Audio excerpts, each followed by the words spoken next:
รักษาตัวกลัวกรรมอย่าทำชั่วจะหมองมัวหม่นไหมไปเมืองผีจงรีบทำแต่กรรมที่ดีๆจะได้มีความสุขพ้นทุกภัยขอถวายความเคารพพระเถรานุเถระพระภิกษุสงฆ์ทั้งหลายทุกรูปเจริญพรศรัทธาสาธุชนพุทธบริษัททั้งหลายทุกท่านวันนี้รายการอู้กำเมืองอู้ภาษาปืนเมืองจากท่านเจ้าคุณพระสุวรรณเมธีด็อกเตอร์รักษาการเจ้าอาวาสวัดพระธาตุเจ้าสลีจอมตองเจ้าคณะอำเภอจอมตองวันนี้ได้นำเอารายการอู้ภาษากำเมืองเป็นธรรมะโดยวัดพระธาตุสีจอมทองวรวิหารและสถานีวิทยุคลื่นสีขาว22สถานีทุกวันพุธเวลา 20:30 นาทีจนถึงเวลา 22 นาฬิกาดังนั้นจึงขอเจริญพรขอถวายความเคารพและเจริญพรศรัทธาสาธุชนทั้งหลายทุกท่านการเวลาผ่านไปวันเป็นคืนเป็นวันเป็นคืนเป็นสัปดาห์เป็นเดือนแล้วก็เป็นปีนี่ก็เป็นวันที่22ละ22ธันวาคมก็เหลือแถมบักกี่วันก็จะได้เปลี่ยนศักราชใหม่เอาก็จะแก่ไปแถมวันแก่ไปแถมปีกันเนาะ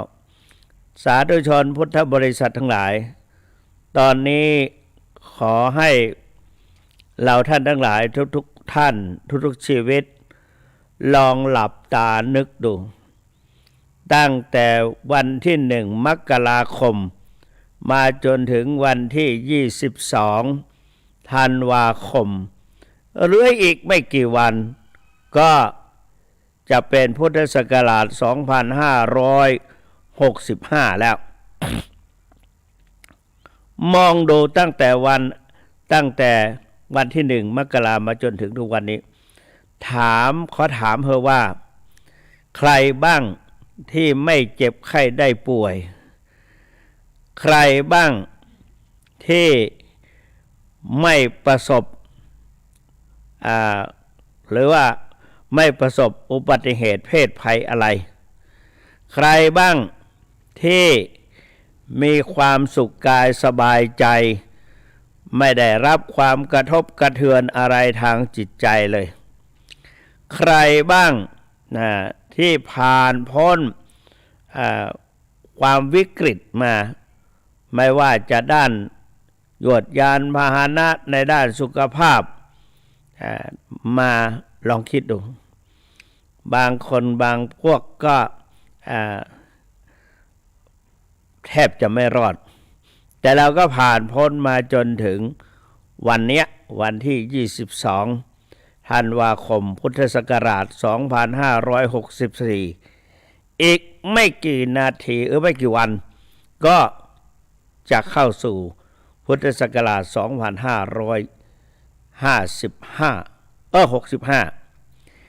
และใครบ้างคิดบ้างไหมขอโทษนะคิดว่าจะผ่านพ้นไปมาอีกประมาณไม่กี่วันเนี่ยสามารถจะไปถึงเส้นชัยจริงๆไหมบางคนก็วาดภาพไว้สวยหรูว่าจะต้องทำอย่างนั้นจะต้องทำอย่างนี้พระพุทธเจ้าตรัสว่าอาเชวกิจจมาตปังโกชัญญามรณังสุเวจงรีบทำกิจที่ควรทำความเพียรนะว่าความเพียรจงรีบทำเสียแต่วันนี้เพราะว่าไม่มีใครจะรู้ว่า ความตายจะมาถึงในวันพรุ่งนี้นะความตายจะมาถึงในวันพรุ่งนี้เพราะนั้นไม่ประมาทส่งท้ายปีอย่างน้อยเราก็คิดว่าเราส่งท้ายปีเก่าเข้าสู่ปีใหม่ในระยะตอนนี้วันที่22เหลือกี่วัน8วัน9วันหรือ10วันนะ22 8วันถึง3031ก็9วันเหลือ9วันนะเหลือ9วันก็จะเข้าสู่ปีใหม่ภายใน9วันเนี้ยศรัทธาสาธุชนที่มีพ่อมีแม่อยู่ก็อย่าได้ประมาทจงให้ความสำคัญในพ่อแม่ของตนเองให้มากที่สุดเท่าที่จะมากได้จงเอาใจเอาอกเอาใจและก็ทำความดีกับพ่อแม่ที่ทำดีแล้วก็ทำดีให้ยิ่งขึ้นไปจากนั้นก็มาดูแลครอบครัวของเราใส่ใจตั้งแต่ทางกายกรรมวจีกรรมมโนกรรมที่เป็นกุศลกายกรรมก็ทำแต่สิ่งที่ดีๆวจีกรรมก็พูดแต่คำไพเราะนะ มโนกรรมก็ตั้งใจปรารถนาดีให้อย่างนี้ต่อนอกจากนั้นก็ไหว้พระสวดมนต์จะไปรอเอาสวดในวันสุดท้ายไม่กี่ดีต้อนรับปีใหม่ไปสวดเอาตอนนั้นมันก็แรงขับแรงส่งไม่ค่อยแรงเท่าไหร่เพราะฉะนั้นเราก็มาสวดมนต์อย่างน้อยก็สวดพุทธคุณธรรมคุณสังฆคุณอิติปิโสภะคะวะอันนี้ให้แบบทางเหนือนะอิติปิโสภะคะวะอะระหังสัมมาสัมพุทโธวิชชาจารณะสัมปันโนสุขโตโลกาวิทูอนุตตโลปุริสธรรมมาสาราธิสัทธาเทวมนุสานังพุทโธภะคะวะติสวากขาโตภะคะวะตาธัมโมสันติติโกอากาลิโกเอปัสสิโกปนัยโกปัจจตังเวทิตาโพวินโยหิติสุปฏิปันโนภควโตสาวกสังโฆอุชุปฏิปันโนภควโตสาวกสังโฆยายาปฏิปันโนภควโตสาวกสังโฆสาวิจิปฏิปันโนภควโตสาวกสังโฆยะติดังจตาลิปุริสยุคานิอัตตปุริสปุคลาอิสัพภควโตสาวกสังโฆอาหุนโยปาหุนโยทักขินโยอัญชลิกาลานิโยอนุตตลังปุญญเกตาโลกัสสาติอิติปิโสอย่างเงี้ยจบแล้วจบอีกเอาครั้งละ9 รอบก็ได้9 รอบหมายความว่าใดนวโลกุตละหัม9นะหรือว่า7 รอบ 7 รอบก็ตาม7 วันหรือว่าจะเอาเท่าอายุของตนเองเอาตามกำลังวัน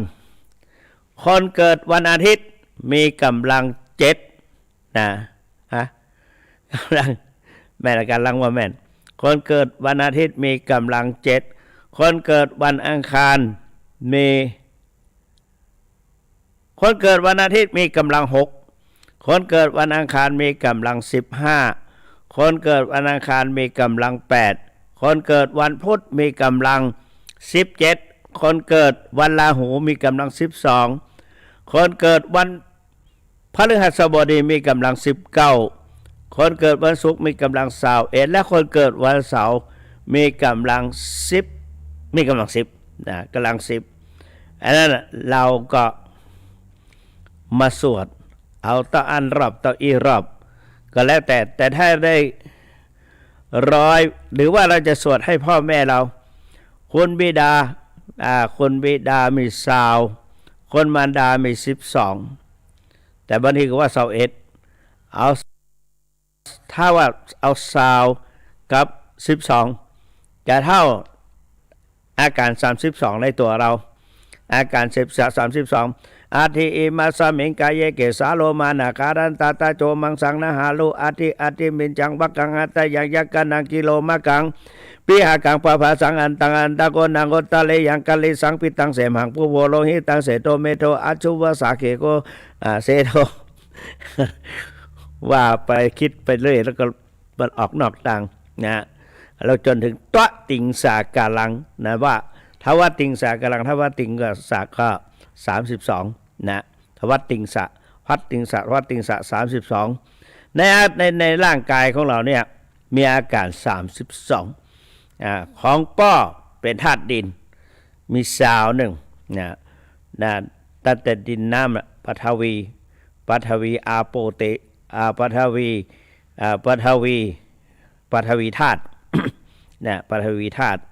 ตั้งแต่ผมขนเล็บฟันหนังเนื้อเอ็นกระดูกเยื่อในกระดูกม้ามหัวใจตับพังผืดเราเอาส่วนซาวของแม่12เท่าอาการ32อาการ32ในตัวเราหรือว่าเราจะเอาตามกำลังวันของเราก็ได้ลองสวดดูภายใน9 วันเนี่ยส่งมะและก็เดินจงกรมนั่งสมาธิภาวนาเพราะว่าเราสวดพุทธคุณธรรมคุณสังฆคุณหลายรอบถึงอย่างน้อยก็7 รอบ7 รอบตามวัน7 รอบเพราะว่าความจริงนะวันนี้มันน่าจะเป็นภาษากลางเพราะไปหลายจังหวัดหลายสถานีไปทั่วประเทศไทยก็พูดกึ่งกลางๆก็ได้เนาะ นะก็นี่แหละมันก็เราก็สวดพุทธคุณธรรมคุณสังฆคุณสวดไปให้สบายใจแล้วก็นั่งสมาธิภาวนาเดินจงกรมบ้างวันนี้บอกว่าคนเราเนี่ยเวลาจะตายเนี่ยธาตุน้ำนะธาตุน้ำจะไปก่อนจะหมดธาตุไฟจะดับก่อน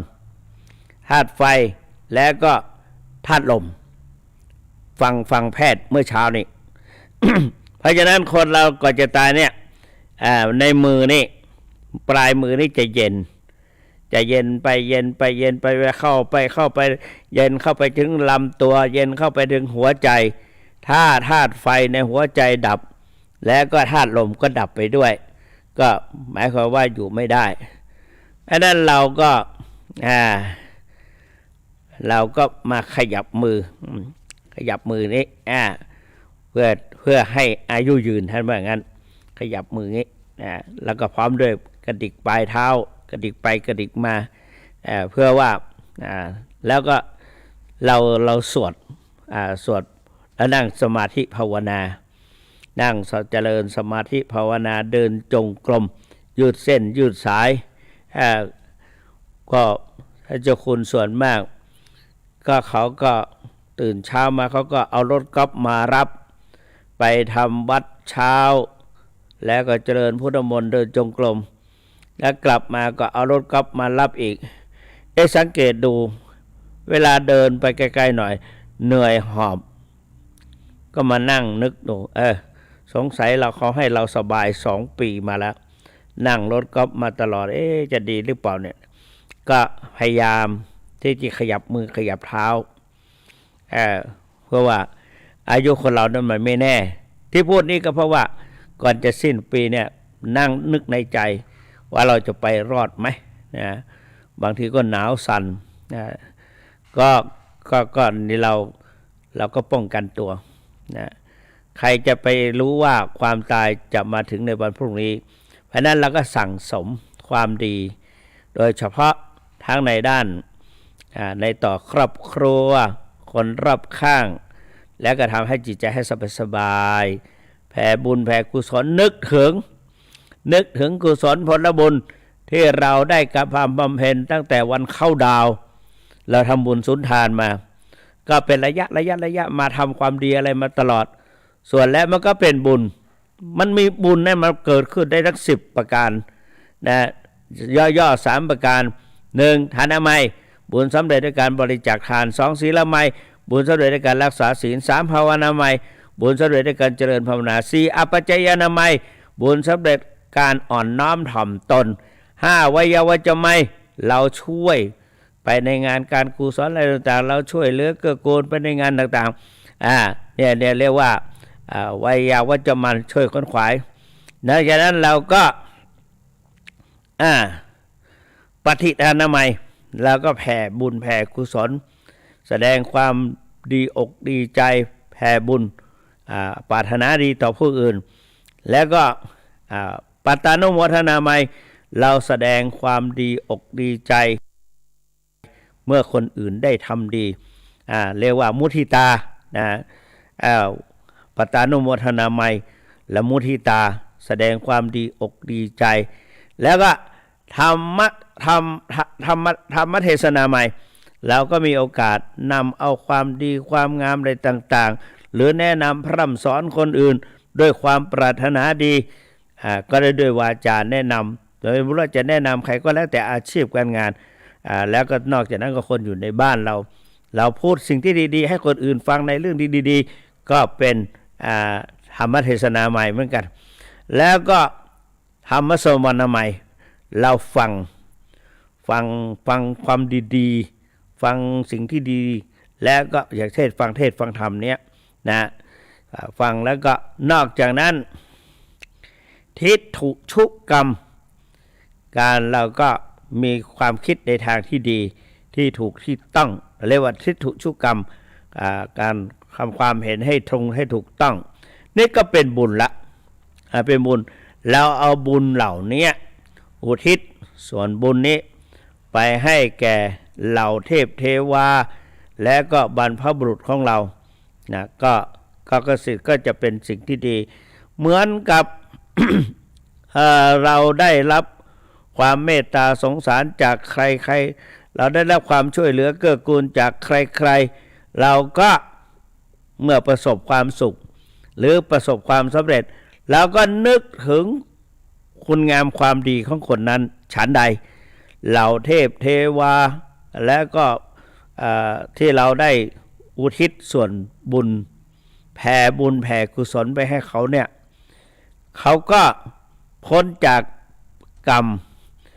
มีนางเทวธิดาเข้าตอก ธิดานี่มันแกก็พอจุติหรือไปอุปติปุ๊บบนสวงสวรรค์แกก็มองดูเธอก็มองดูปราสาทที่อยู่ของแกสถานที่อยู่ของแกทำไมมันมีเครื่องประดับระยะไปสร้อยคล้ายๆลูกปัดนี่หรือว่าลูกอะไรที่เป็นร้อยเป็นพวงระยะเป็นข้าวตอกคล้ายๆข้าวตอกแต่ว่ามันเป็นข้าวตอกเพชรข้าวตอกอะไรต่างๆทองคำระยิบระยับเลยหรือแก้วต่างๆระยิบระยับเพชรนินจินดาอย่างเงี้ยแล้วก็มันนึกได้โอ้ยเราเคยสมัยหนึ่งไม่ได้สมัยละก่อนที่เราจะตายจากโลกมนุษย์นะเราก็ไปป่าไปกลางทุ่งนาสมัยก่อนไม่มีห้องน้ำห้องสุขาแกก็มีใบบัวขนด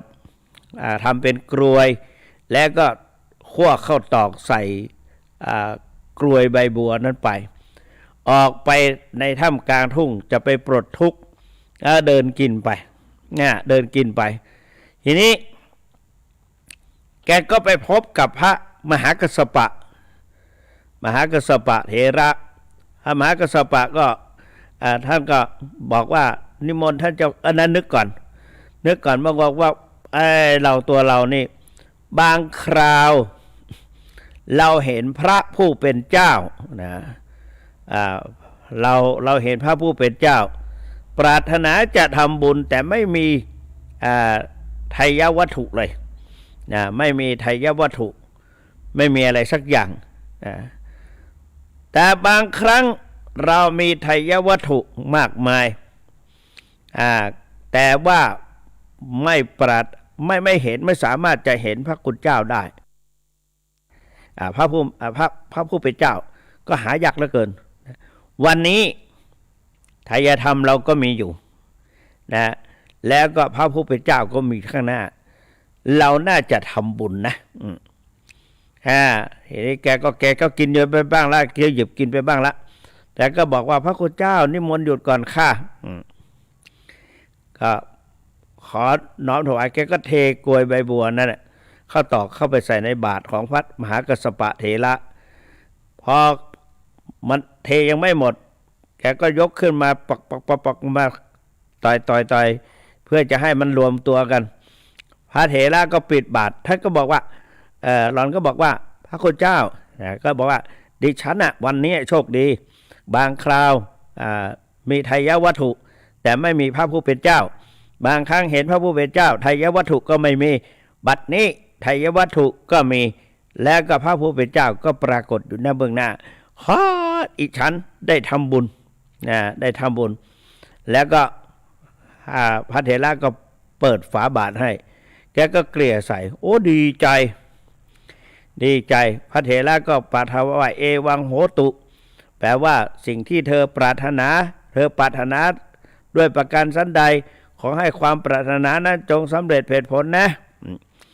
นางก็ดีใจถอยหลังไปที่คณาพอดีบนคณานั้นน่ะ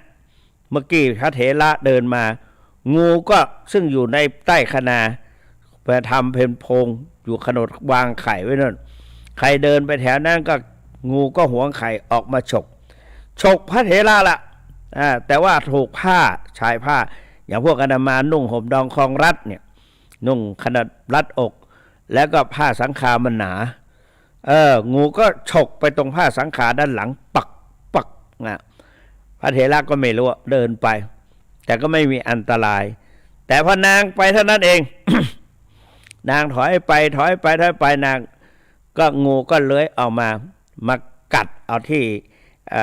ใกล้ๆบนส้นเท้านั่นนะที่เอ็นน่องเอ็นเท้าของแกนะงูกัดแกก็กำลังดีใจอยู่พอดีโมทนาบุญของตนเองพอดีนึกถึงทานที่ตนบริจาคอยู่พอดี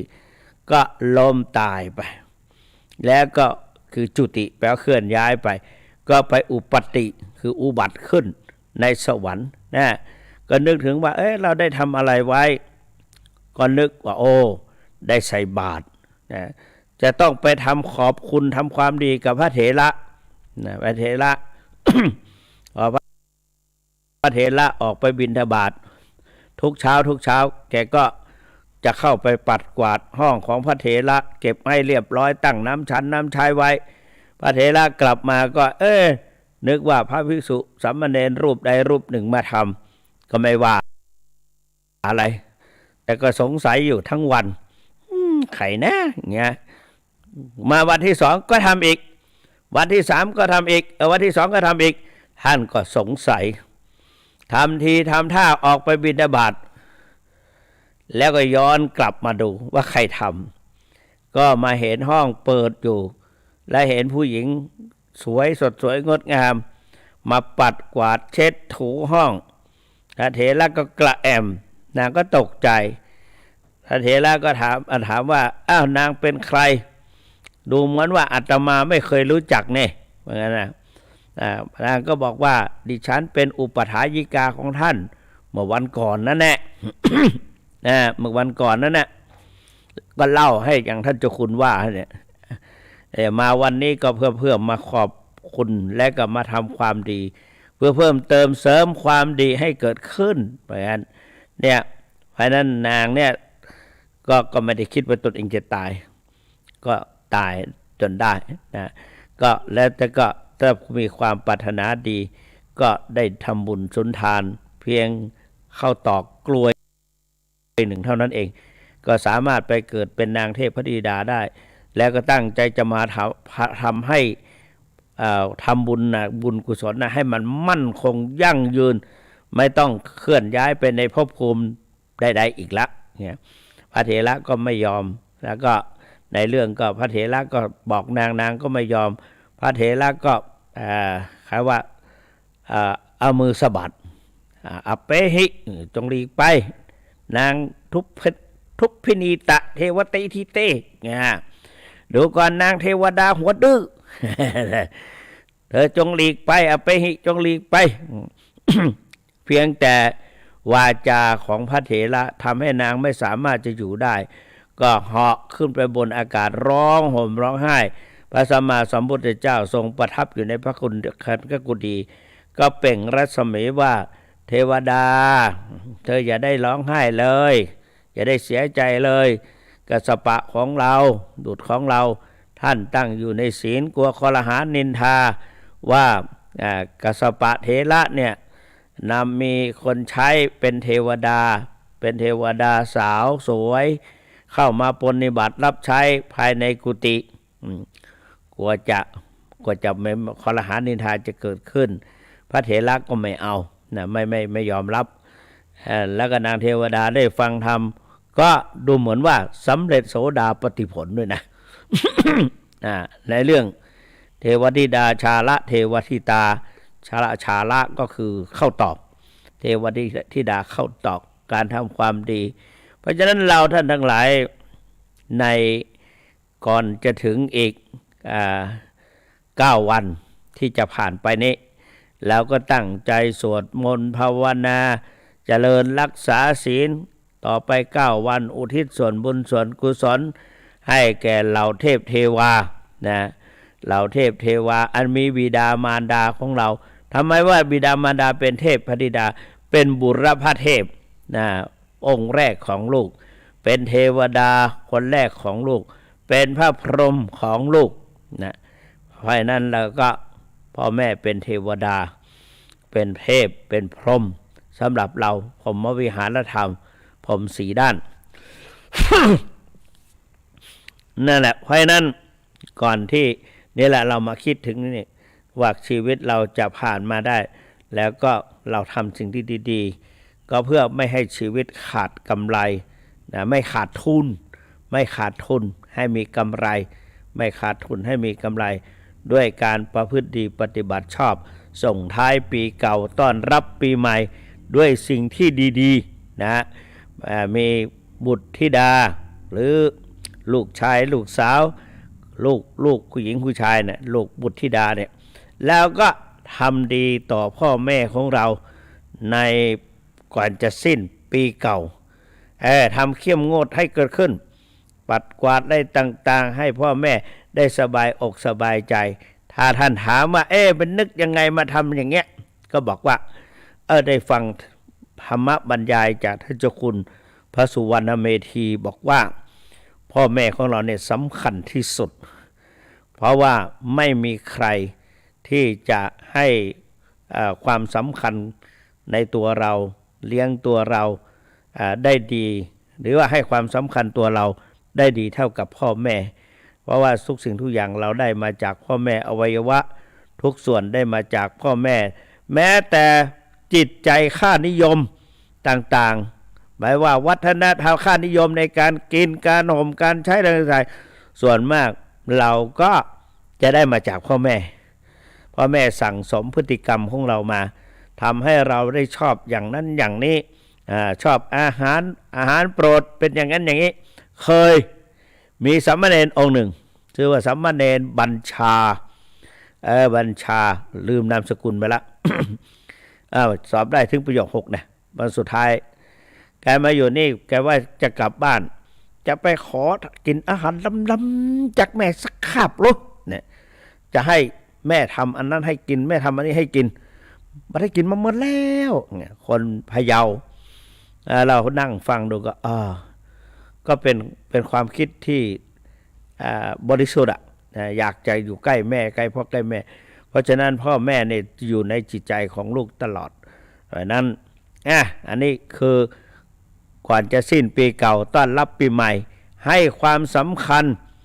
กว่าจะไปหาองค์นั้นองค์นี้จะไปถวายองค์นั้นนี้นึกถึงพ่อแม่ในบ้านพ่อแม่ในบ้าน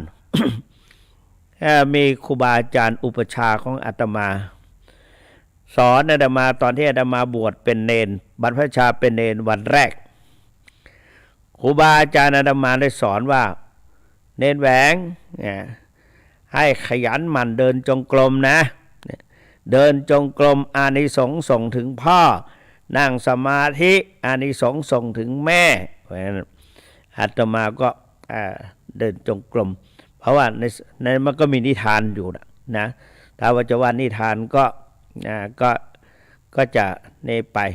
จะยาวไปเพราะนั้นนี่ก็ เนี่ย21:03 ทุ่มนะแล้วก็เหลืออีกชั่วโมงหนึ่งจะ4 ทุ่มหมดไป30 นาทีละ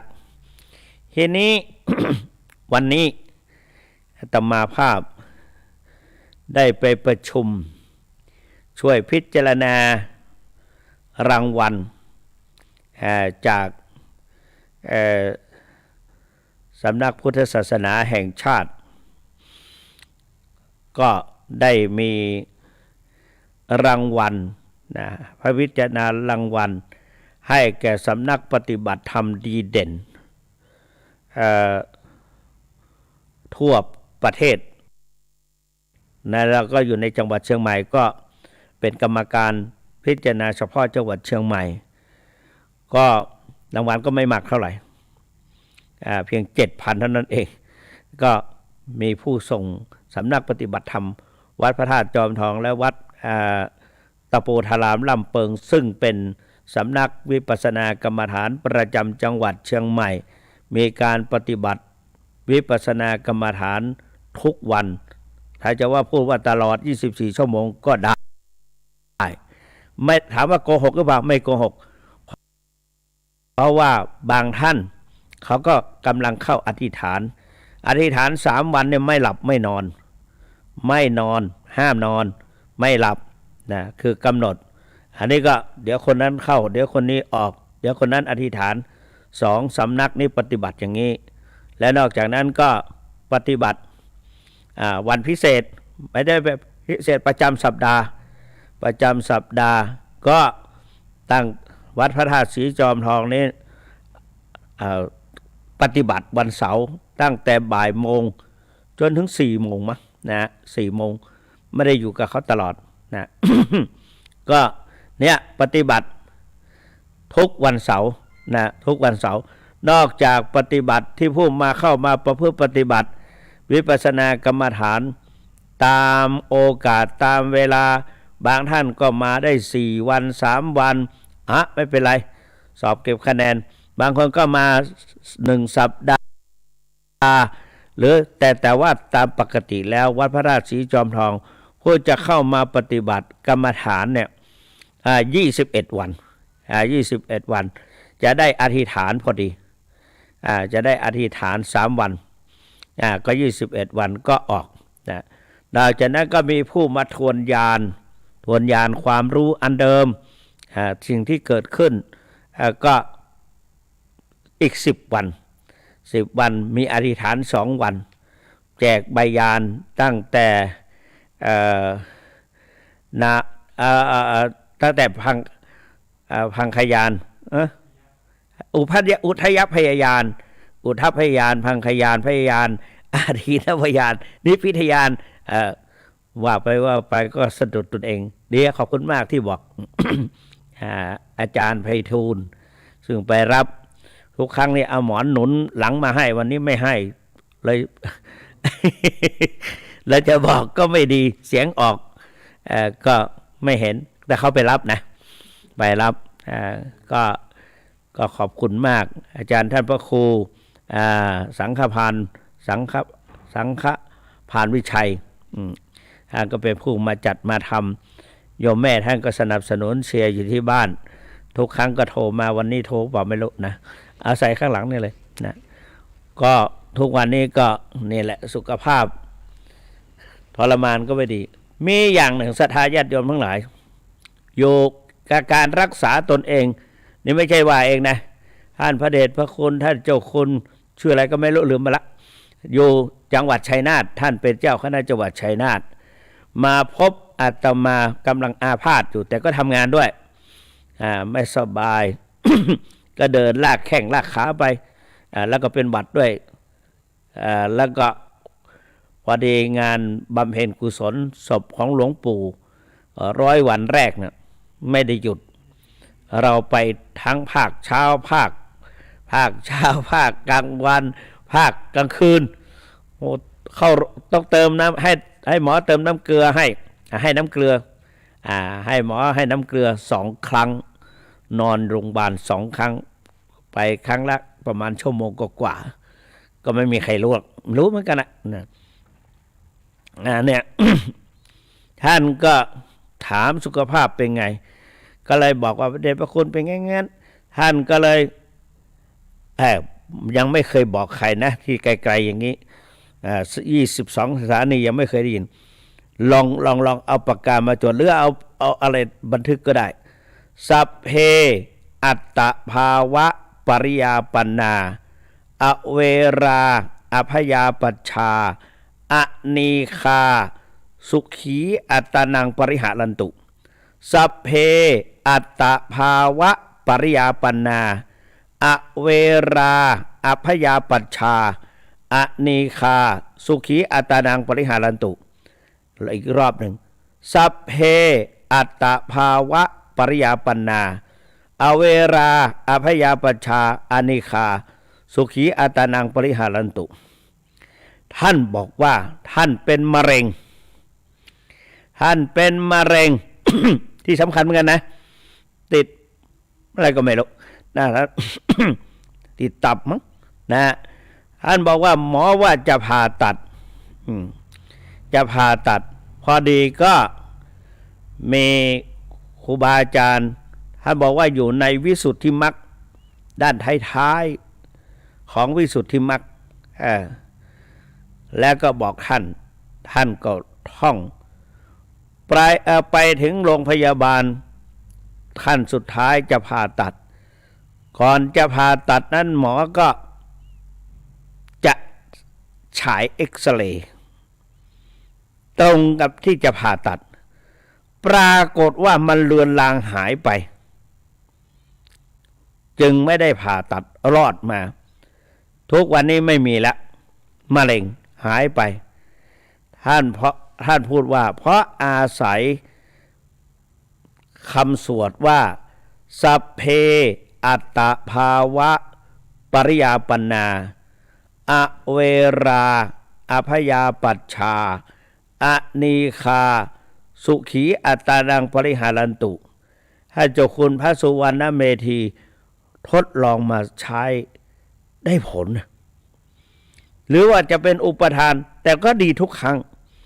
เวลาเราไปนั่งวันนั้นไปนั่งที่ดอยอินทนนท์ ผู้บังคับบัญชาท่านนายพลตรีหรือพลเอกนะก็ลืมไปละก็มาเราก็ต้องนั่งตัวตรงนั่งทับกันเอาขาทับกันนั่งขัดสมาธิทับกันเอาผ้าคลุมไว้ในขณะนั้นที่รอท่านก็รอนานอยู่พอสมควรแหละแล้วก็ไม่ขยับเขยื่อนพอดีมันเจ็บเจ็บแล้วก็ตัวเราก็เป็นประธานสงฆ์แล้วก็สถานที่ที่นั่งนั้นมันก็แคบระหว่างด้านหน้าด้านหลังก็พิงเบาะพิงอาสนะที่นั่งและด้านหน้าก็เขาก็มีภูสายโยงมีรองภูสายโยงผ้าแถบประมาณ5 นิ้วหรือ6 นิ้ววางไว้ตรงหน้าขยับขยื่นก็ไม่ได้ท่านเขาก็บอกว่าถ้าถอยไปอีกนิดหนึ่งขยับอีกนิดเราก็นั่งตัวตรงมันเจ็บเอามากๆเราก็สวดด้วยพอสุดท้ายก็เลยใช้มือค่อยๆคำใจก็นึกสัพเพอัตตภาวะปริยาปันนาอเวราอภยาปัชชาอนีคาสุขีอัตตนังปริหาตุค่อยกดไปจะนวดก็ไม่ได้ต่อหน้าท่านนายพลสัพเพสัตตาทำเป็นไม่รู้ยืดขึ้นที่จริงเรากดนะตัวเราก็ยืดขึ้นสักพักหนึ่งนะก็ทุเราเบาบางจนถึงเราเจริญพระพุทธมนต์ก็รู้สึกว่าเราใจเราอาจจะไปอยู่ที่พุทธมนต์หรือยังไงไม่ทราบแต่แล้วพอเสร็จแล้วก็สวดมนต์เสร็จเจริญพุทธมนต์เสร็จก็ดูว่าหายไปจะหายด้วยสัพเพอัตตภาวะปริยาปันนาหรือหายด้วยพุทธมนต์ก็แต่ว่าถ้าเรากำหนดอย่างนั้นก็หายไปทุกครั้งนะอาการเจ็บปวดแม้แต่ในท้องในท้องลมเสียดแน่นท้องแล้วก็ใช้มือกดว่าสัพเพอัตตภาวะปริยาปันนาอเวราอภยาปัชชาอนีคาสุขีอัตตนังปริหารันตุก็หายไป แต่ความจริง ที่จะได้ผลนอกจากหายแล้วก็ยังได้ผลนั่นก็คือวิปัสสนาในแนวสติปัฏฐานสี่คือกายเวทนาจิตธรรมวิปัสสนาแนวสติปัฏฐานสี่โดยเฉพาะเวลาเราวันนี้ไปบรรยายสรุปให้แก่นิสิตนักศึกษาปริญญาตรีเป็นของพระที่วัดเจ็ดยอด พุทธศิลป์คณะพุทธศิลป์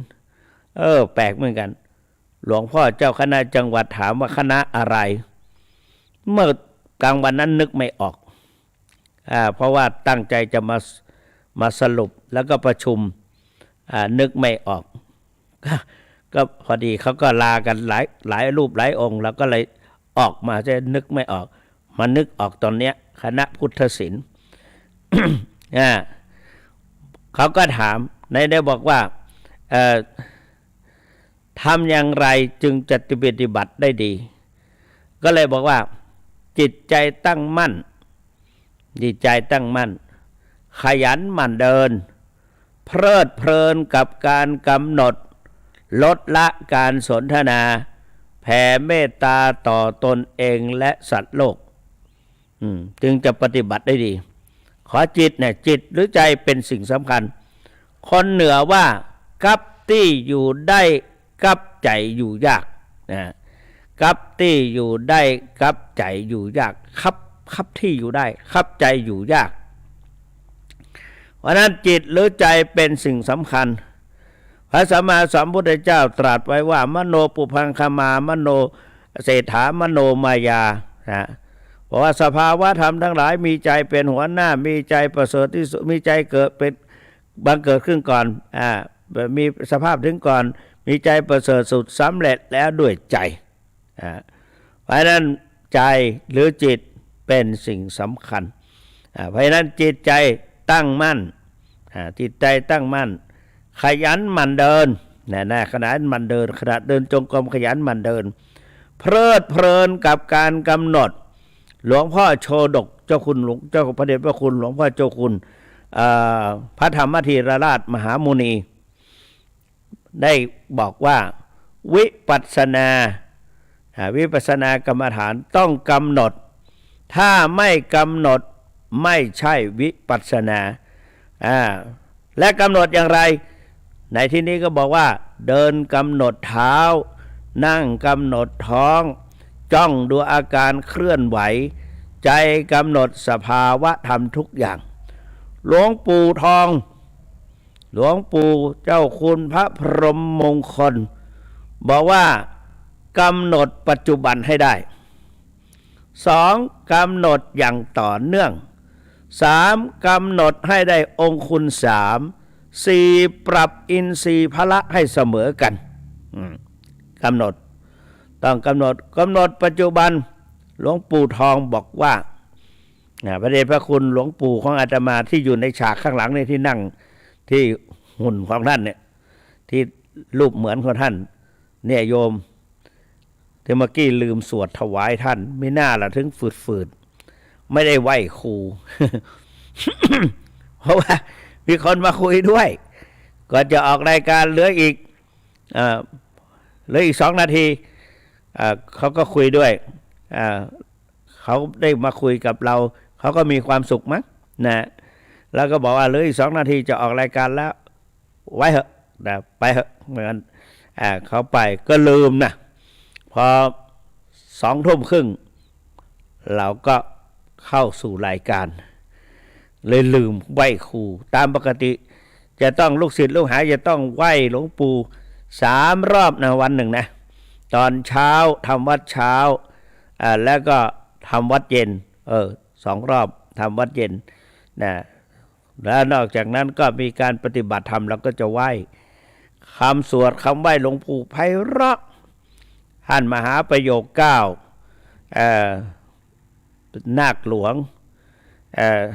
อะไรชื่อลืมไปแล้วไม่ใช่ยุวรัตน์นะอะไรนะนั่นแหละเห็นไหมชื่ออะไรนะธนวัฒน์นะ เห็นไหมโยม อาตมาเนี่ยตอนนี้ชักจะลืมชื่อคนไปละชื่อพระชื่อเนนบางทีนั่งดูตาปิบๆชื่ออะไรเนี่ยเดินผ่านไปแล้วนึกเนี่ยก็อย่างที่บอกแล้วเนี่ยท่านพระเดชพระคุณหลวงพ่อพระเทพปริยัติเจ้าคณะจังหวัดเชียงใหม่ว่าไปสอนคณะอะไรคณะอะไรนี่เนี่ยมันนึกคณะปรัชญาพุทธมนุษย์สังคมอะไรก็ไม่รู้คิดไว้เลยไม่รู้มันไม่มีมันไม่ใช่นะแล้วก็เลยออกมาแล้วมานึกได้ตอนนี้สายไปแล้ว นะก็ท่านสวดว่าสิริธาตามหาเทโลหิริโกสิริมังคโลมังคโลปายาเมธาวีมังคโลปายาเทสโกคารุณธานียาปาโมโคสิทสาดุสิทสนายโกโลกานุกรรมปิเมตตายาสติปัฏฐานาธารโกสติมาอัปปมาโตจาตังนามาสามิสัพพทาติแน่ ถูกว่าไม่รู้นะ คงครบถ้าไม่ครบเขาก็คงทักแล้วล่ะทีนี้ก็คำแปลสิริมังคละสัมมณะวิสุทธิวงศ์โสภาสง่าองค์ทรงสิริมิวังวายสำรวมยืนเดินนั่งผู้พร้อมพังด้วยละอายปัญญาขจรกระจายชี้อุบายอันมงคลควรแก่ฐานะครูนำสิทธิรู้ทุกหมู่ชนชาวโลกต่างได้ยนสงเคราะห์ชนด้วยเมตตาผู้ทรงสติปัฏฐานตลอดการทุกเวลาทรงนามสติมาไม่ประมาทองค์อาจงามข้าขอนมัสการปฏิสถานในทุกยามเถระผู้ทรงนามว่าสิริมังคโล ถามว่า เป็นคุณสมบัติอันดีสำหรับลูกศิษย์เพราะว่าพระพุทธเจ้าบอกว่าศิษย์ที่ดีหรือศิษย์ที่ดีลูกหลานที่ดีควรจะนำเอาคุณความดีของอาจารย์ของพ่อของแม่ตนเองไปสรรเสริญในที่นั้นๆในข้อนี้มีในนวโกวาทบุตรธิดาที่ดีในศิษย์ที่ควรบำรุงอาจารย์ด้วยสถาน5เนี่ยข้อสุดท้ายควรนำเอาคุณความดีของครูบาอาจารย์ไปสรรเสริญในที่นั้นๆยกครูสรรเสริญครูบูชาครูอย่างคณะศิษยานุศิษย์ของหลวงปู่ทองว่าทุกวันละหลายรอบ เนี่ยเราก็อยู่เย็นเป็นสุขมีความรักกลมเกลียวกันทีนี้ในวัดพระธาตุนี่มีพระทักขิณโมลีธาตุเราก็ไหว้ทุกวันนอกจากนั้นหลวงพ่อเพชรเราก็ไหว้ทุกวัน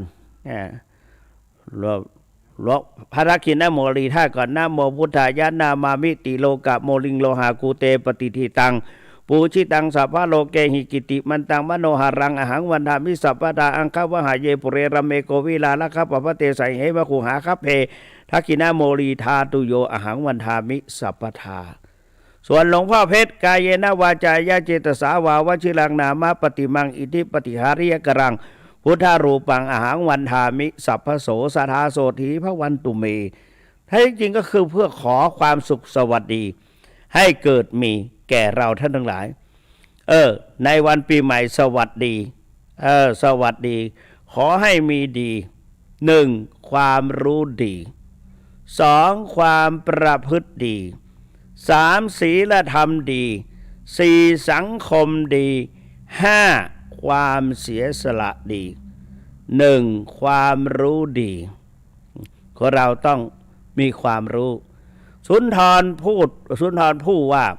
อันความมีวิชาเหมือนมีทรัพย์อยู่นับแสน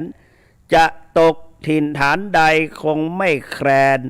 ถึงคับแค้นก็พอยังประทังตนเราต้องมีความรู้ไม่มากก็มีความรู้อย่างเดียวก็ยังดีท่านก็บอกว่าขอให้รู้สักอย่างสักอย่างหนึ่งให้รู้จริงๆมันก็ดี บอกว่าอันความรู้กระจ่างเพียงอย่างเดียวแต่ให้เชี่ยวชาญเถิดจะเกิดผลอาจจะชักเชิดโชฟูสกลถึงคนจนพงไพร่คงได้ดี เนี่ยได้ดีก็มีบุรุษเปี้ยคนหนึ่งคนเปี้ยชายแคระนะชายแคระคนหนึ่งพระราชาทรงรำคาญอมาตย์ไปคุยมากถือว่าตนเองสนิทต่อพระราชาคุยมากจนพระราชาเอื่อมเบื่อจะไปว่ายังไงก็ไม่รู้จะพูดยังไงเพราะว่ามีอายุพรรษาหรือว่าอายุมากกว่าพระราชาพระราชาก็จะทำไงดีพอดีเสด็จไปที่ใต้ต้นไม้ใหญ่ๆไปเห็นเงาที่ส่องจากข้างบนผ่านต้นไม้มามีรูปสัตว์ต่างๆมีม้ามีนกมีอะไรต่างๆติดพื้นดินอะไรนี่ทำไมเป็นอย่างเงี้ยเงาต้นไม้ทำไมแต่ละใบมีเงาออกมาเนี่ยส่องจากแสงแดดส่องมาเงยหน้าขึ้นไปเห็นใบไม้เป็นรูต้นไม้นี่แปลกจริงๆทำไมเป็นงี้สอบถามทหารเวรยามก็บอกว่าที่ผู้ติดตามองครักษ์ก็ตอบว่ามีบุรุษเปี้ยคนแคระคนหนึ่งอยู่แถวเนี้ย แกเอาก้อนกรวดมาดีดปิ้วจนต้นไม้เหล่านี้ใบไม้เหล่าที่แกอยู่ใต้เนี่ยเป็นรูปต่างๆพระราชาก็ไปเรียกมาดูดิแล้วก็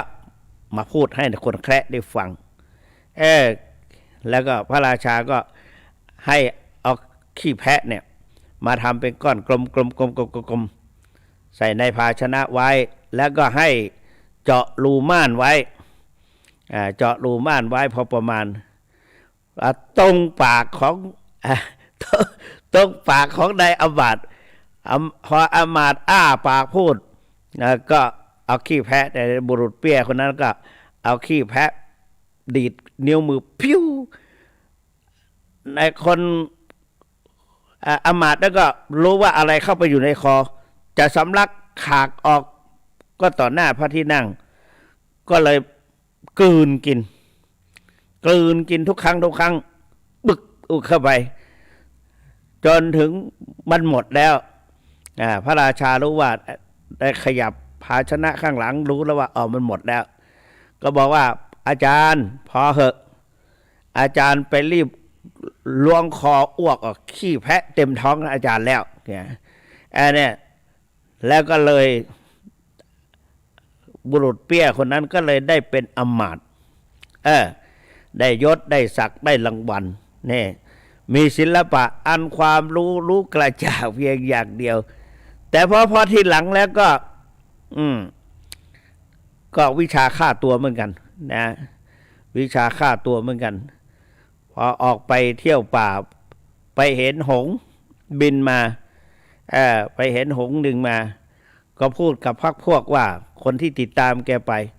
แกว่าหงส์เนี่ยนกอะไรก็ไม่รู้เขาว่าหงส์ก็หงส์นะบินผ่านมาเนี่ย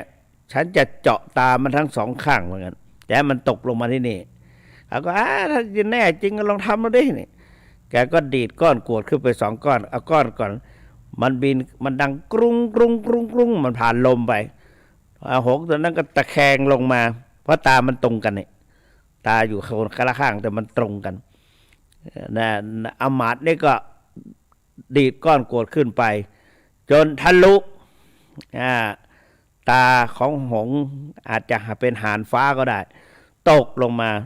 ชักดิ้นชักงอร้องเสียงหลงแล้วก็ตายเนี่ยก็ใช้วิชาไปในทางที่ไม่ดีผลสุดท้ายก็นี่แหละแต่ว่าได้ดีเพราะวิชาแต่ว่าได้โทษก็เพราะวิชาเหมือนกันเอาไปใช้ในทางที่ดีก็ไม่ดีนะเพราะนั้นน่ะนี่อันความรู้กระจ่างเพียงอย่างเดียวแต่ให้เชื่อนี่หนึ่งความรู้ดีความรู้รู้อะไรรู้จักเหตุจากผลความรู้จาก ความรู้จักเหตุรู้จักผลรู้จักตน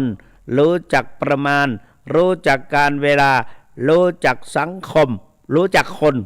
รู้จักสังคม7อย่างนะสัพพุริสธรรมธรรมัญญุตาความเป็นผู้รู้จักเหตุอัฏฐัญญุตาความเป็นผู้รู้จักผลมัตตัญญุตาความเป็นผู้รู้จักประมาณกาลัญญุตาความเป็นผู้รู้จักการเวลาเนี่ยเพราะนั้นเวลาจะผ่านไปแล้วปีใหม่เนี่ย1ให้มีความรู้ดี2ความประพฤติดีสิ่งใดที่ไม่ดีเราผ่านมาได้เนี่ยมองเห็นแล้วสามารถวัดได้คำนวณได้ประเมินได้ที่เราผ่านมานั้นเป็นไงบ้างเราประเมินได้ว่าเราทำดีมากน้อยแค่ไหนทำไม่ดีแค่ไหนมากน้อยแค่ไหนความดีและความชั่วจักเป็นคติภพ จักเป็นคติภพของเรามันสั่งสมมาในจิตใจเราเนี่ยจักเป็นคติภพของเราเพราะฉะนั้นเราก็อาเสวนาจะพาลานังปันดิตะเสวนาคือเว้นจากทางที่ไม่ดีประกอบในทางที่ดีโบราณว่าเว้นหมาให้พอศอกให้ห่างประมาณศอกเว้นวอกให้ประมาณ1 วาเว้นสิ่งพาลาบาปใบ้ให้100 โยชน์พันโยชน์เนี่ย เรียกว่าคบคนพาลพาไปหาผิดคบบัณฑิตพาไปหาผลการประพฤติปฏิบัติธรรมเราถ้าเขาเรียกว่าเสพเนาะถ้าเสพที่เป็นกุศลจิตเราก็เป็นบุญจิตใจก็ผ่องแผ้วถ้าเสพธรรมที่เป็นอกุศลก็เรียกว่าจิตเตสังกิริเถทุกขติปฏิกาเมื่อจิตใจเศร้าหมองเพราะอกุศลกรรมมีทุกขติเป็นอันต้องบังเพราะฉะนั้นเรา1ความรู้ดี2ความประพฤติดีความประพฤติดีจะพฤติดีอย่างไรก็เพราะอาศัยศีลธรรมดีศีลธรรมดีเสร็จแล้วต้องมีศีลมีธรรมมีศีลธรรมศีล5เป็นยารักษาชีวิตให้ผ่องพิษเพิดแผ้วแก้ววิเศษรักษากายวาจาคลายกิเลสจักเป็นเหตุได้กำเนิดเกิดเป็นคนนะ แล้วก็ศีลธรรมดีสังคมดีสังคมเราก็เลือกแต่สังคมที่ดีๆนะสังคมดีแล้วก็นอกจากนั้นความเสียสละดีเพราะว่าเราไม่ใช่อยู่คนเดียวนี่มนุษย์เป็นสัตว์สังคมจะอยู่โดดเดี่ยวดายไม่ได้ต้องมีสังคมครอบครัวสังคมเครือญาติสังคมชุมชนเนี่ยสังคมอะไรตำบลอำเภอและจังหวัดทุกวันนี้เราก็เป็นสังคมไทยเราก็ไปอยู่กลุ่มนั้นกลุ่มนี้ก็เป็นสังคมของนั้นไปนะเพราะนี้ในสังคมชาวพุทธเนี่ย นะเพราะนั้นเราต้องอยู่อันใดอันหนึ่งที่ภาษาคณิตศาสตร์ว่ายูเนียนกันนะเซตมีกลุ่มแล้วก็ยูเนียนกันแล้วเราก็อยู่ในกลุ่มนั้นมีกลุ่มนั้นกลุ่มนี้ยูเนียนกันนะก็ไปถึงไหนละ1ความรู้ดีสังคมดีความเสียสละดีนะเพราะนั้นเราจะต้องมีความดีกี่ประการ1ความรู้ดี2ความประพฤติดี3ศีลธรรมดี4สังคมดี5ความเสียสละดีจึงจะสมกับความว่าสัทธาโสถีภาวันตุเมขอความสุขสวัสดีจงมีแก่เราตลอดกาลทุกเมื่อเทินเห็นไหมความที่พระสงฆ์ให้นะสัทธาโสถีภาวันตุเมโสถิก็ความสวัสดีวันนั้นอีกเราจะสวัสดีปีใหม่อีกไม่กี่วัน9 วันแต่ว่าเราส่งท้ายปีเก่าด้วยความดี1ความรู้ดีรู้อะไรรู้จักตนรู้ดูตนก่อนรู้ตัวดูตัวของเราว่าเป็นยังไง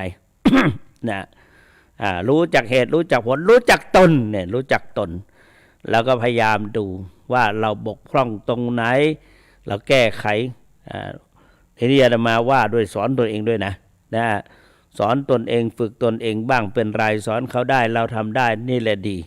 เพราะนั้นคนเราทั้งหลายก่อนจะสิ้นปีเก่าเราทำดีให้ดีที่สุด9 วันเพียง9 วันบดายนะ9 วันบดายและตั้งใจดีแล้วก็ส่งท้ายหลังจากนั้นตอนปีใหม่มาอีกเราก็ตั้งใจภายในสัปดาห์นี้ทำให้ดีที่สุดจากนั้นแล้วก็พยายามมีสติไม่ประมาทเสียดายเวลาเหลือ30 นาทีเพราะว่าในตอนนี้3 ทุ่ม 30 นาทีแล้วก็เหลืออีก30 นาทีก็จะถึง4 ทุ่มก็จะหมดเวลาพอดีพูดเพลินไปจับต้นชนปลายได้บ้างไม่ได้บ้างมันนึกอะไรออกก็พูดอันนั้นก็แต่ก็ให้สงเคราะห์เข้ากับปีเก่าผ่านไปปีใหม่เข้ามาแทนที่ต้องมีสติมาปัญญาเกิดสติเตลิดจะเกิดปัญหาสติมาปัญหาหายสติตายโชคร้ายแน่นอนแต่ความลืมก็มีเหมือนกันเนาะอะไรมาบอกเลยไงระยะนี้นึกอะไรไม่ค่อยออกมันการลืมคือการสูญเสียความสามารถในการระลึกการลืมคือการสูญเสียความสามารถในการรู้จักการลืมคือการสูญเสียความสามารถในการถ่ายทอดว่าบทนี้สำคัญนะเวลาถ่ายทอดเนี่ยอย่างเดี๋ยวมาบรรยายเนี่ยเป็นลืมใช่ไหมเนี่ยเพราะว่าทุกสิ่งทุกอย่างอยู่ใน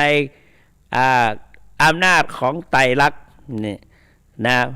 ขันธ์ 5รูปเวทนาสัญญาสังขารวิญญาณนะรูปสังขารตกอยู่อำนาจของ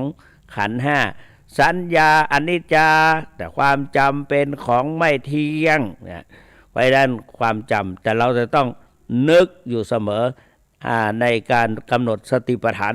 4กายเวทนาจิตธรรม มีสติอยู่กับตัวและก็กำหนดอยู่ตลอดเวลาถ้าเรากำหนดเราก็สามารถจะดูออกบอกได้ใช้เป็นนะดูตัวออกบอกตัวได้ใช้ตัวฟังสั่งตัวเป็นเห็นตัวชัดจัดตัวถูกพยายามดูตัวออกบอกตัวได้ใช้ตัวฟังสั่งตัวเป็นเห็นตัวชัดจัดตัวถูกโดยการเตือนตนและให้มีสติอยู่กับตัวสมัยก่อนไม่สมัยก่อนละสติต้องอยู่กับตัวนะเราต้องมีสติคือความระลึกได้ระลึกในเมื่อก่อนแต่จะทำจะพูดจะคิดนึกได้ก่อนแล้วจึงทำจึงพูดจึงคิดสัมปชัญญะคือความรู้ตัวในขณะทำขณะพูดขณะคิดนี่เป็นสัมปชัญญะสติสัมปชัญญะควรใช้ทุกโอกาสทุกเวลาไม่ควรใช้ไม่มีเพราะนั้นนอกจากนั้นเราก็อยู่เฉยๆมากำหนดพิจารณาสติปัฏฐาน4กายเวทนาจิตธรรมกายแล้วก็กำหนดเอาง่ายๆนั่งก็กำหนดท้องดูความเกิดดับของรูปนามถ้าท้องไม่พองทำยังไงก็ท่านเจ้าคุณภาวนาธรรมาภิรัตน์บอกว่าวันนี้ประชุมด้วยกันท่านก็บอกว่าหายใจเข้ายาวๆมันจะไม่พองนี่หรือว่านั่งอย่างนี้นั่งหนอรู้หนอรู้ว่าตัวเองนั่งถ้าท้องพองขึ้นก็กำหนดว่าพองหนอนั่งหนอท้องมันยุบลงก็ยุบหนอนั่งหนอรู้หนอทีนี้เมื่อความเกิดดับก็จะเกิดขึ้นตลอดเมื่อความเกิดดับของรูปนามเกิดขึ้นเราก็สามารถแยกรูปแยกนามออกจากกันได้เรียกว่านามรูปปริเฉทญาณในขณะนั้นกำหนดทันกันบ้างไม่ทันกันบ้างกำหนดก่อนบ้างหลังบ้างอันนั้นก็เรียกว่าปัจจยปริคหญาณเราก็ไม่ให้มันพองมันก็พองไม่ให้มันยุบมันก็ยุบมันก็เกิดขึ้นตั้งอยู่ดับไปด้วยเรียกว่าสัมมัชนญาณนั่งอยู่แป๊บเดียวญาณเกิดขึ้นได้ทั้ง3ญาณ เกิดขึ้นได้3ญาณเพราะนั้นท่านสาธุชนทั้งหลายเวลาหายใจเข้ายาวๆแล้วก็หายใจเข้าหนอหายใจออกยาวๆก็หายใจออกหนอถ้าท้องพองขึ้นหลวงปู่ทองบอกกำหนดปัจจุบันทิ้งหายใจเข้าหายใจออกไปดูความเกิดดับของรูปนามท้องพองขึ้นพองหนอท้องยุบลงยุบหนอรู้หนอเรารู้อาการของเรา เนี่ยเสียดายมานึกได้ก็เวลาหมดเสียแล้วเพราะฉะนั้นไม่หมด เปิดโอกาสให้ถามนะถามสนทนากับท่านเจ้าคุณ0817830215 เมื่อกี้ก็มีหลายคนกดเข้ามาว่าได้ใครโทรเข้ามาถามว่าวันนี้ออกอากาศไหมเนี่ยเพราะเราไม่เหมือนกันแล้วเจริญพรโทรจากไหนยายแดง นะปีใหม่เนาะสวัสดีเนอะสวัสดีขอให้มีความดีอยู่ทั้งกี่อย่างหนึ่งความรู้ดีก็คือสามารถดูตัวออกบอกตัวได้ใช้ตัวฟังสั่งตัวเป็นเห็นตัวชัดจัดถูกอย่างนั้นนี่นะความรู้ดีความรู้ดีกันอย่างหลายๆอย่างนะยายแดงนะขอบคุณมากๆอายุวันสวัสดีปีใหม่สงท้ายปีเก่าต้อนรับปีใหม่อายุวันโนสุขังพลังกดปิดกรรมให้สายใหม่เข้ามา081783จะได้เงินในวันหูละเจริญพรเจ้าอันนี้โทรจากไหนสาธุเจ้าเนี่ยวัดกุญจรติถารามวัดเก่าเจ้าที่ไหนจะที่ไหนเนี่ยลำปางเหรอตาจ้างเจ้าตาจ้างนี่บ่ได้เนาะสาธุอนุโมทามินะนั่นน่ะเขาก็ม่วนของเขานะอายุวันโนสุขังพลังเนอก็กดปิดกรรมให้คนอื่นได้เข้านี่เจริญพรจะโทษจากไหนเจ้าสะเมิงให้หนาวเนาะสะเมิงเนาะสะเมิงหนาวกันนะแล้วไปได้กินเนี่ยวันพวกไปซื้อ เขานึกถึงอยู่เสมอนึกถึงหน้าแม่ตัวเก่าก็กินเมี่ยงก่อนนะ อายุวันโนสุขังพลังเนอถ้าได้ที่กรรมที่ว่านั่งแล้วก็มีกรรมว่าเดี๋ยวจะว่าเดี๋ยวว่าประเดี๋ยวมาได้แต่คนโทรเข้ามาหลายกดปิดก่อนได้โทรหาได้0817830215เอาวางหูก่อนมาวางอาตมาก็กดเลย0817830215เจริญพรสวัสดีครับดับไปเหียเจริญพรไปที่ไหนไปที่สุวรรณฮะ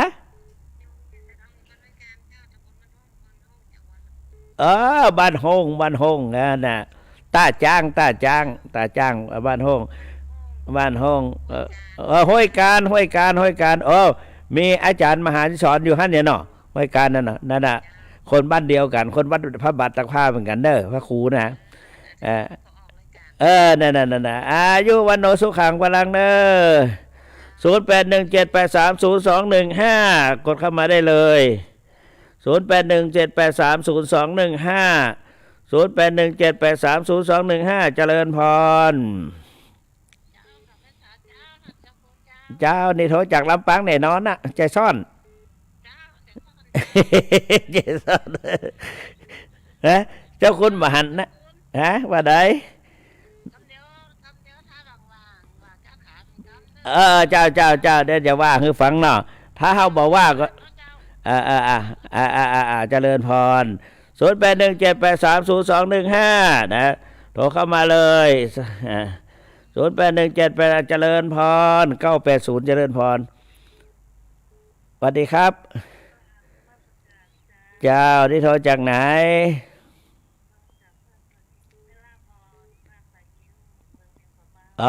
บ้านป่างิ้วเวียงป่าเป้าหลวงพ่อมหาทรัพย์นลินโทบ้านป่างิ้วนะพระสุนทรปริยัติวิกรมหรือพระมหาทรัพย์นลินโทเนาะเปิ้นมรณภาพไปแล้วนะเป็นได้หนาวกว่าตั้งเพ่เนาะตั้งเพ่หนาวใกล้เย็นเนาะยินดีเนอะอายุวันโนสุขังพลังเนอะ0817830215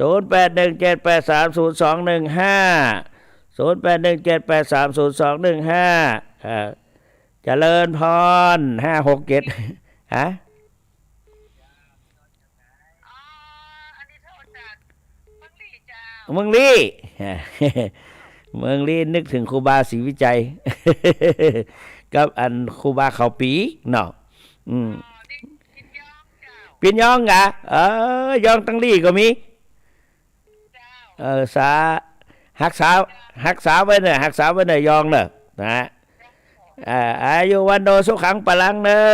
คุณยองเหมือนกันนะ0817830215เจริญพร919นะ กลับมาจากเด้อเจ้าเปิ้นเจ้าคุณมาห้องพระครูได้จะได้ เออโทรจากไหนดูจากบ้านศรีละพรศรีลาพรฮะศรีละพรตำบลสิตี้สมบุญศรีเตียอ๋ออำเภอบ้านอำเภอบ้านห้องละปูนบ้านห้องเราดินดีอันเนอร์แสดงปีเก้าผ่านไปปีใหม่เข้ามาแทนที่โชคดีเนอร์อายุวันโนสุขังพลัง0817830215นะเจริญพร142เจริญพรโทรจากไหนลำ ลำปาง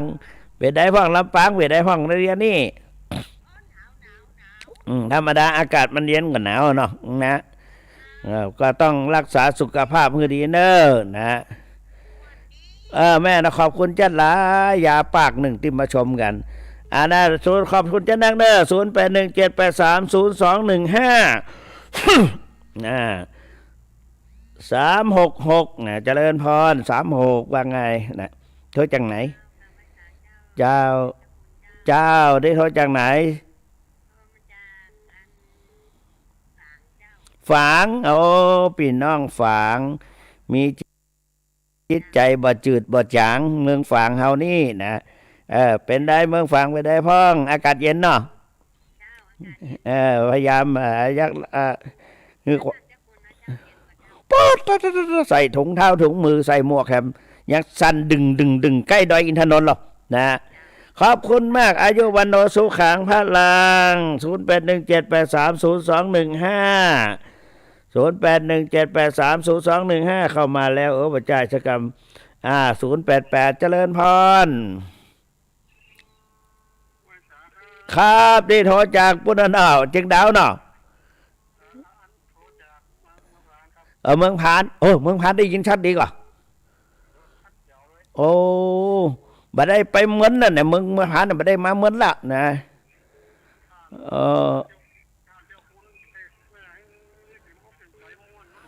ขอบคุณจัดหลายนะเนี่ยเฮาก็เมาตัวเก่าก่อนนะถึงวันนั้นน่ะมีไผเต้นม่วนเจ้าเฮาไว้อีน่ะครับนะขอบคุณจัดนะขอบคุณแทนแม่เฮาด้วยเนอะมีเพิ่นนับถือลูกอีแม่ขอบคุณจัดนัก อายุวันโนสุขังพลัง0817830215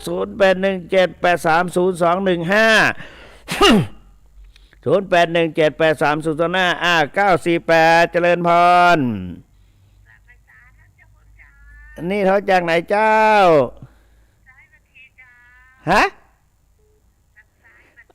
แม่นะเขาแต่งลืมได้ สายสายบันทีนะคุณยองนะหักษากำยองไว้นะฮะ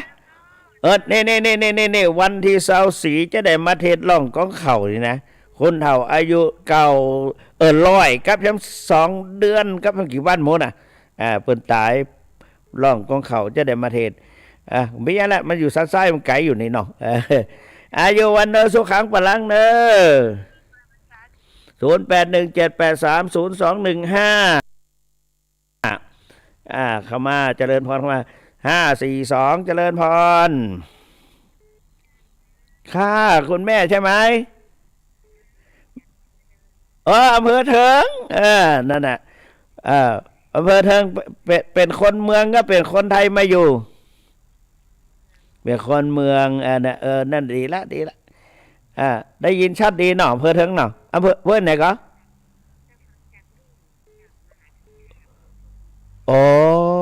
สาธุสาธุสาธุตู้เจ้าเพิ่นก็มีกัลยาณมีเมตตาเนาะส่งลิงก์ให้เนาะดีละสาธุขอบคุณอาจารย์มหาสุภาพเด้อ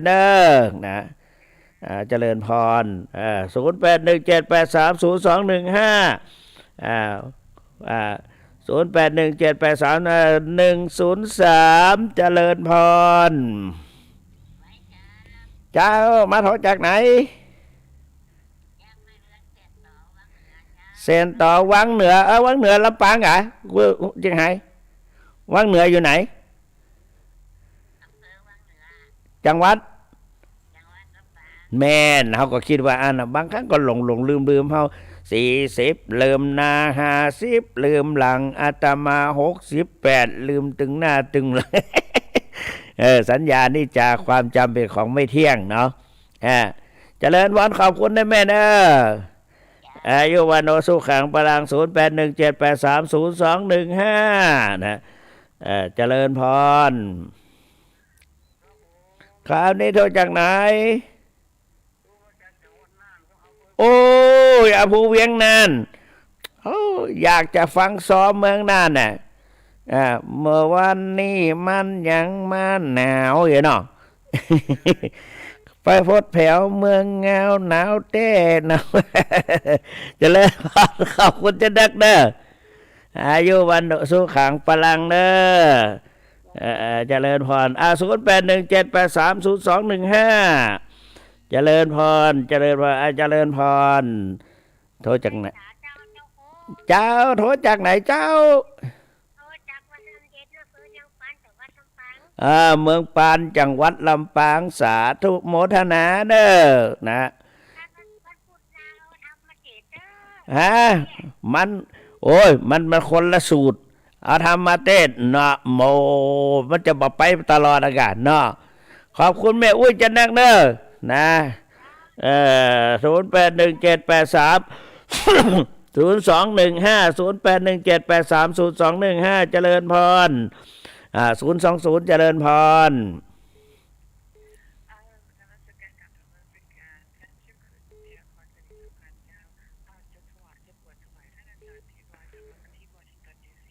โอ้ที่วอชิงตันดีซีตอนนี้โทรจากไหนที่ประเทศสหรัฐเหรอ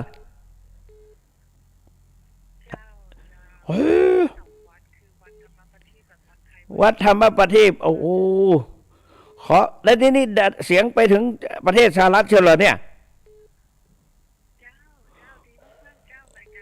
โอ้โหรายการดีมากๆอาจารย์พระครูนี่ไปถึงสหรัฐอเมริกาวอชิงตันดีซีกับธรรมประทีปใช่ไหมสาธุวันนี้คืนนี้เจ้าคุณนอนไม่หลับไปถึงเมืองสหรัฐเชียวนะเนี่ยนะ ขอบคุณมากอายุวันโนสุขังพลัง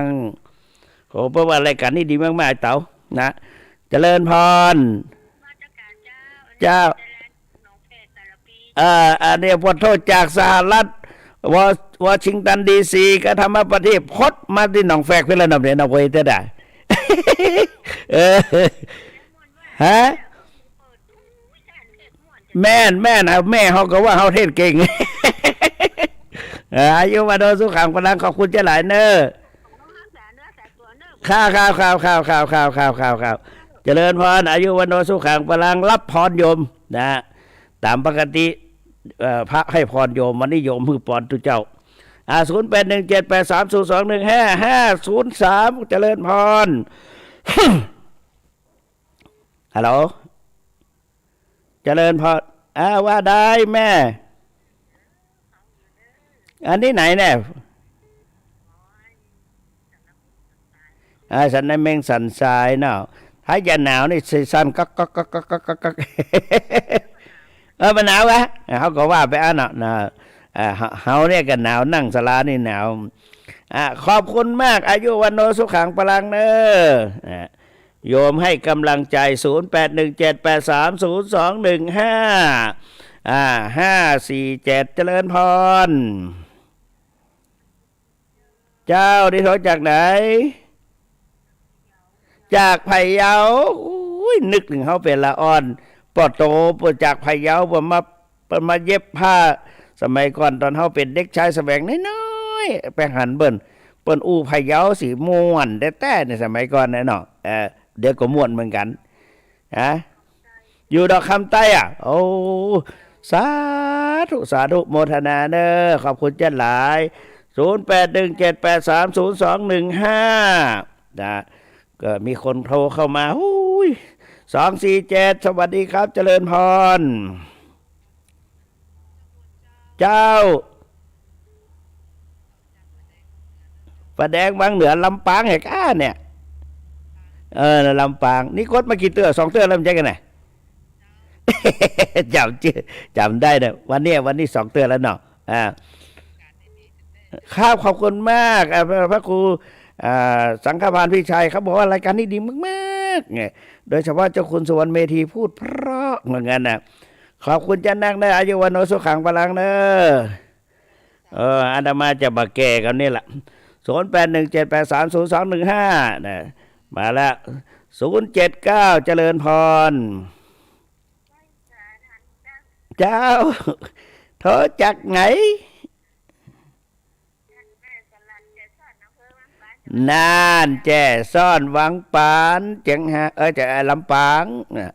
ดีใจเนอะบอกกันไปหลายๆฟังเจ้าคุณทุกวันพุธเนอะอย่างนั้นแล้วก็อู้กันไปหิงแดดอู้กันเนอะ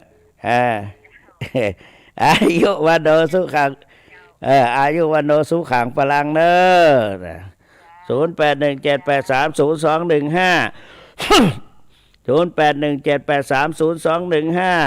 221เจริญพรเจ้าโทรจากไหนเจ้าเสด็จลำปางลำปางนักตะนะฮะเดี๋ยวนี้ก็ดึงคนกดเข้ามานี่ขอบคุณเจ้าหลายที่กดเข้ามาเนอะกดได้นี่แสดงว่ามีโจกล่ะอายุวันโนสุขังพลัง0817830215เนี่ยมาแถมแล้วเนี่ย211เจริญพรเจริญพรสวัสดีเจ้าดับไปแล้วสวัสดีเจ้าไม่พูด0817830215 08178195เจริญพรเจริญพรมันเสียงทับกันตอนนี้ไม่ได้ยินแล้วเสียงอันเก่าทับกันนะเจริญพรเรียกว่าได้เจ้าโทรจากไหนห้างชัดมันบาใจลำปางจะเป็นที่ไหนเนาะโอ้ดีสาธุอายุวันโนสุขังพลังห้างชัดลำปาง0817830215เจริญพร011เจริญพรเจ้าโทรจากไหน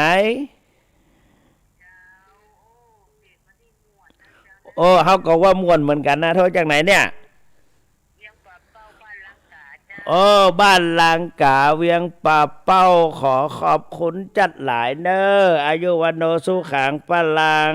0817830215 0817830211เจริญพ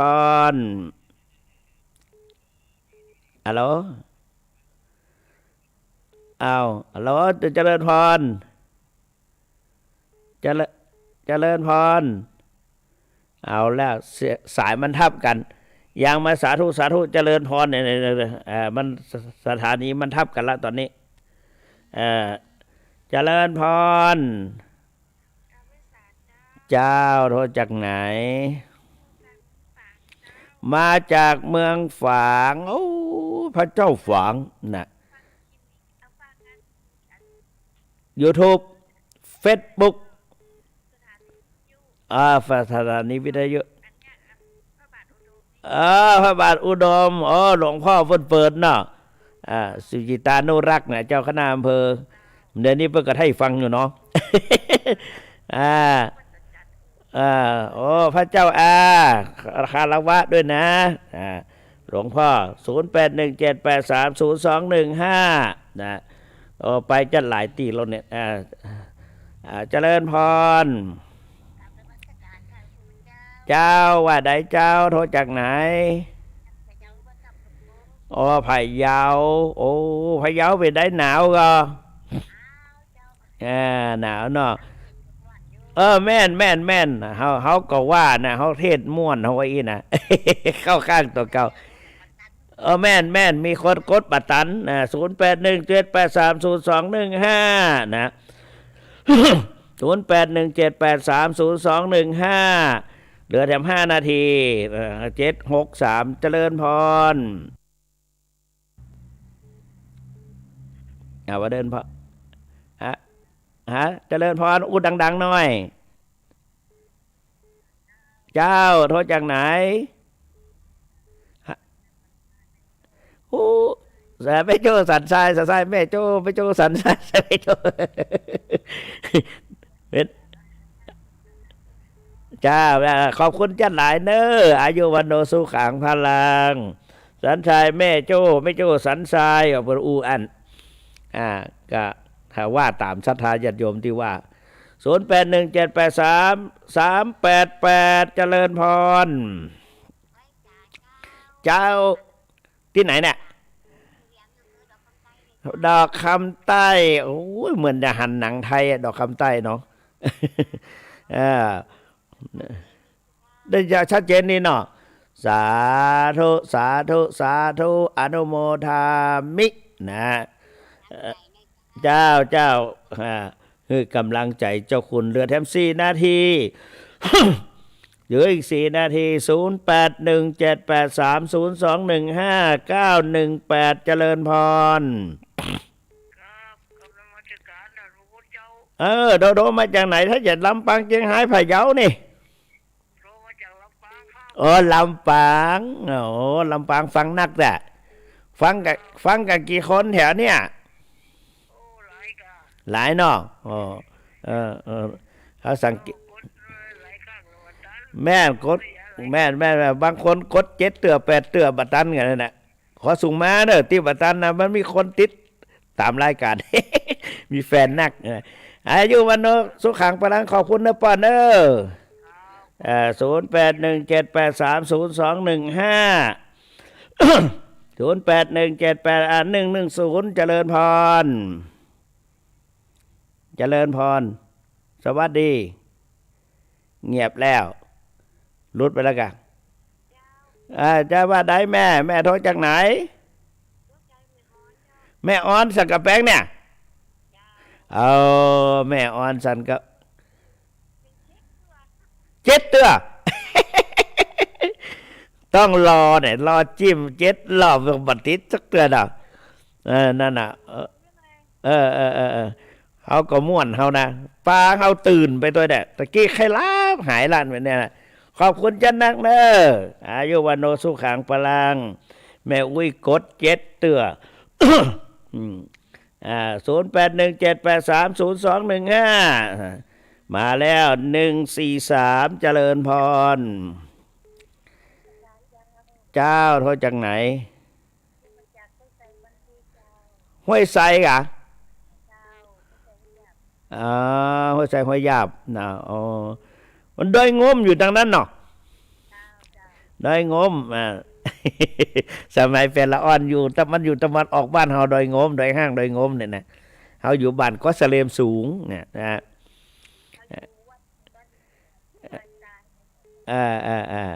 อายุวันโนสุขังพลังเน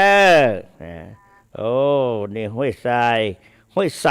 มันจะห้วยทราย08178469เจริญพรสวัสดีเจ้าโทรจากไหน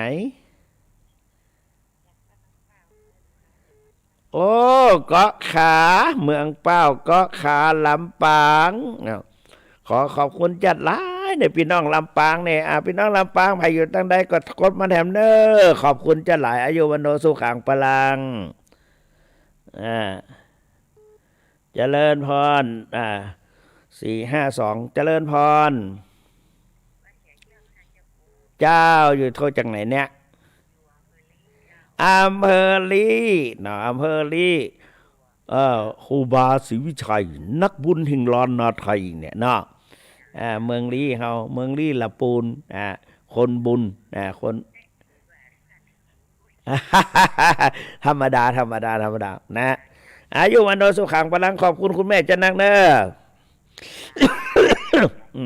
ไงแล้ว08178302150817830215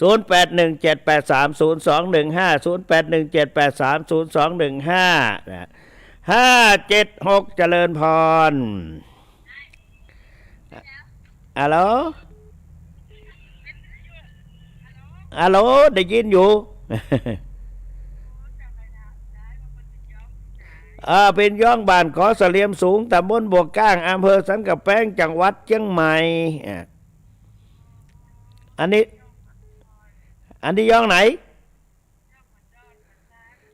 พอเมื่อก่อนก็อยู่พระบาทตากผ้านะ6 ปีกันเนอะ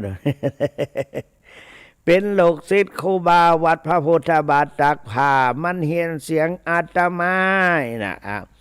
ขอบคุณจะหลายเนอะนะ